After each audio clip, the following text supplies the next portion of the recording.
Oi, gente. Eu vou contar pra vocês um sonho que eu tive essa noite. Eu acordei quase agora, contei pros meus pais o sonho e eu senti de gravar esse vídeo. Talvez não dê visualização nenhuma e talvez alcance as pessoas certas. Então lá vai. Sonhei com o arrebatamento da igreja. Foi muito real e palpável e desesperador. No sonho, tentando explicar pra vocês, o Senhor permitia que eu e a minha família e algumas pessoas da igreja ficassem para que a gente visse como seria aqui na Terra. Como se o Senhor permitisse que nós ficássemos aqui na Terra no arrebatamento para a gente ver quais seriam as reações das pessoas. Eu tava no sonho, eu tava indo pro meu trabalho, eu tava no ônibus, tava vivendo a minha vida normalmente, tava todo mundo vivendo a sua vida normalmente, nos seus trabalhos, indo pros trabalhos e tal. E eu tava no meu ônibus indo pro meu trabalho. E de repente as pessoas sumiam. Não tinha um relâmpago, não tinha um trovão, elas só sumiam. E aí as roupas delas ficavam e elas sumiam, tipo, pessoas específicas, não todo mundo, obviamente, mas o motorista do ônibus tinha sumido. E eu lembro que o ônibus começou a ficar desgovernado. E aí eu falava, gente, Jesus voltou, o motorista foi arrebatado e o ônibus está desgovernado.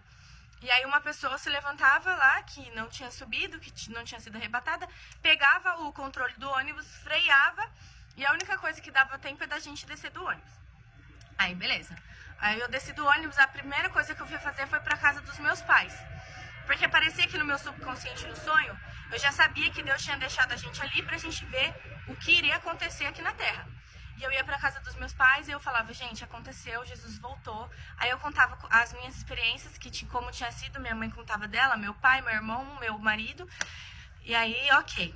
E aí a gente ligava a televisão e na televisão tava falando assim, estava tendo uma reportagem e o jornalista falava que estava sendo feito, que não era pra gente acreditar no que os cristãos estavam falando na internet, no TikTok, de que Jesus tinha voltado.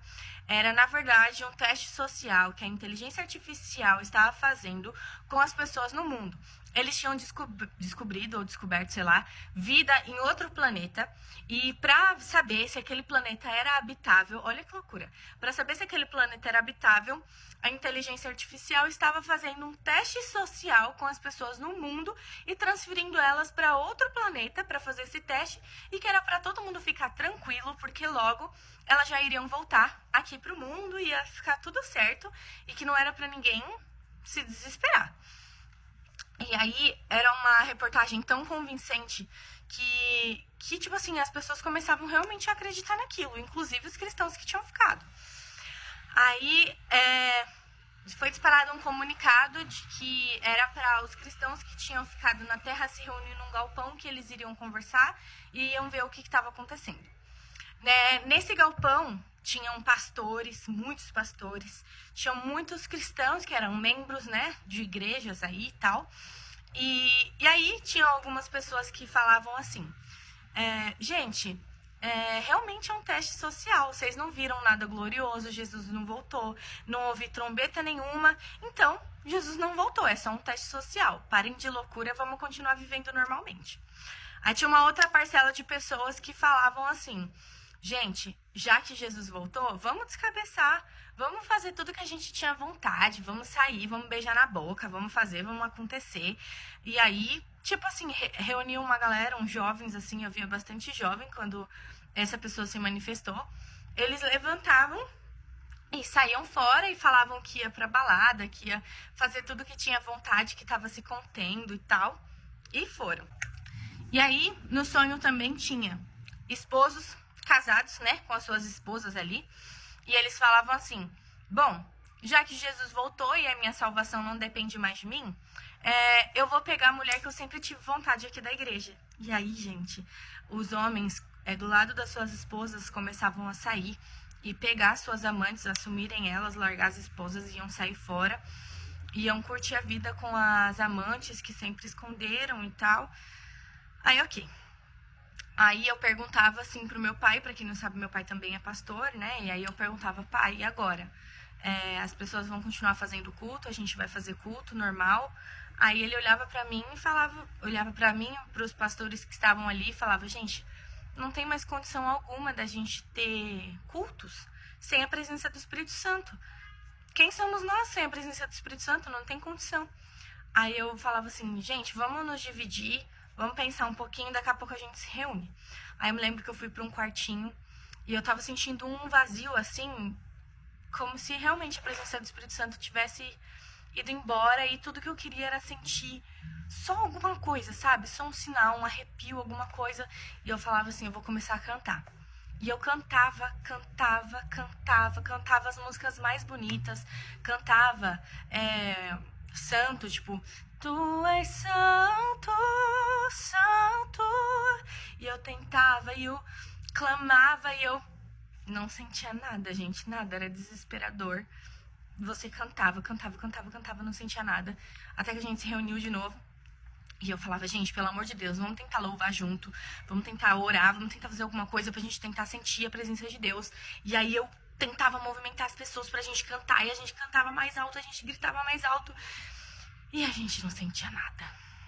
E aí eu falava, gente, não tem mais nada. Acabou, a presença do Espírito Santo foi embora. E aí... aí que tá a parte que eu queria falar pra vocês. Abram os olhos de vocês. Alguns pastores se manifestaram.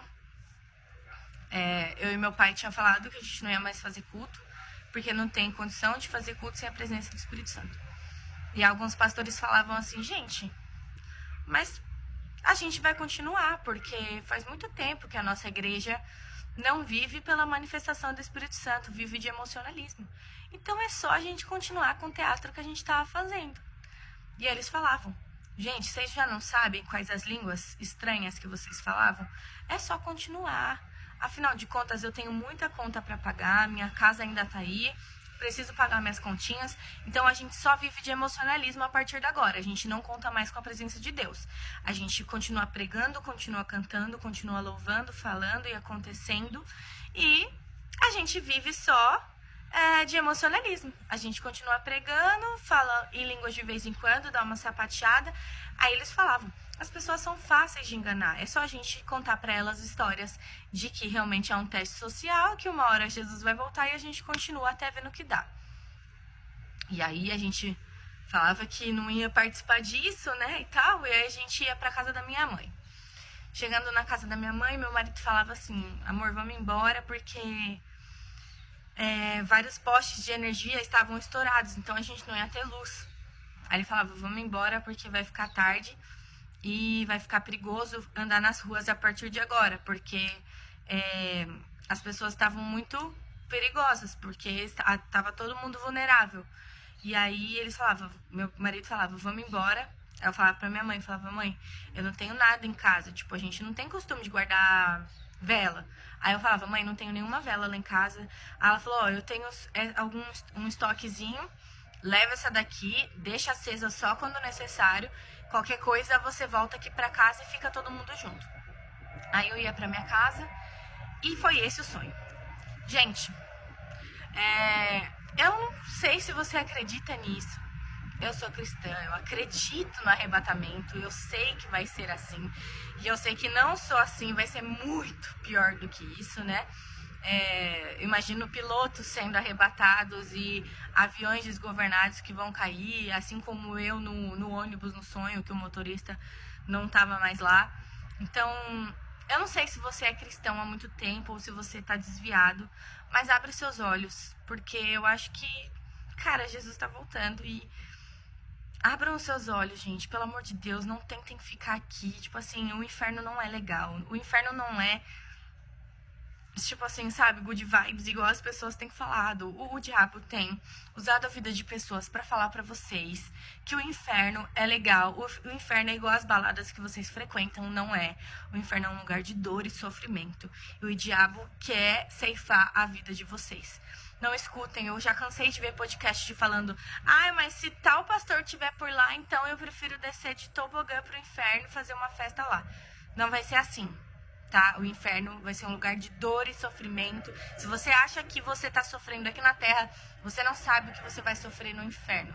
Então volte para Jesus. Se você tem uma vida com Jesus, continue e permaneça firme, porque Jesus está voltando. Eu sei que você também deve estar cansado de ouvir que Jesus está voltando, porque a gente ouve há muitos anos que ele está voltando, mas ele vai voltar. Isso é fato. Se Jesus não voltar para você no arrebatamento, pode ser que ele volte para você de outra forma. As pessoas morrem o tempo inteiro. Jesus volta individualmente para algumas pessoas. Então não desista de Jesus. Esse sonho foi desesperador. Eu acordei muito assustada. Afinal de contas, o Senhor permitiu que eu ficasse para ver tudo o que iria acontecer. E vai ser desesperador. Desesperador.